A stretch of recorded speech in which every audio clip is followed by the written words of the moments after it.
ఎంత హేళన చేయబడి ఉంటాడు దేవుని బిడ్డలారా.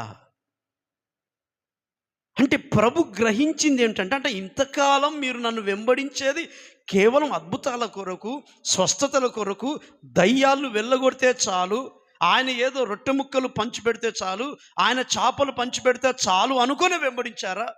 దీని కొరకైనా మీరు నన్ను వెంబడించింది? మనం ఎలాగైనా శ్రమ పడాలి, శ్రమ పడితేనే రేపు పరలోక రాజ్యం, హింసింపబడాలి అని దేవుడు ఎరగకయే దేవుడు వారి మనసును గుర్తుపట్టి వారితో మాట్లాడుతున్నాడు. ప్రియమైన దేవుని బిడ్డలారా, ఒకసారి ఆ మాట చదువుదాం. మత్తయి సువార్త 16వ అధ్యాయం 13వ వచనం ఒకసారి చదువుదాం.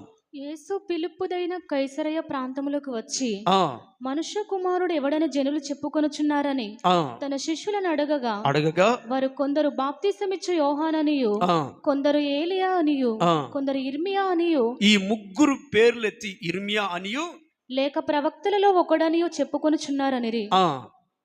అందుకాయన అయితే ఆయన మీరైతే నేను ఎవడని చెప్పుకొనుచున్నారని వారిని అడిగాను. అందుకు సీమోను పేతురు, నీవు సజీవుడవగు దేవుని కుమారుడవైన క్రీస్తువని చెప్పెను. అందుకు యేసు, సీమోను బరియోనా, నీవు ధన్యుడవు, పరలోకమందున్న నా తండ్రి ఈ సంగతి నీకు బయలుపరచనే గాని నరులు నీకు బయలుపరచలేదు. మరియు నీవు పేతురువు, ఈ బండ మీద నా సంఘమును కట్టుదును. చూసారండి, నీ బండ మీద నా సంఘాన్ని కడతాను. పాతాళలోక ద్వారములు దాని ఎదుట నిలువనేరవు నేను నీతో చెప్పుచున్నాను. ఇలా చెప్తూ ప్రభు 24వ వచనంలో, అప్పుడు యేసు తన శిష్యులను చూచి, ఎవడైనను నన్ను వెంబడింపగోరిన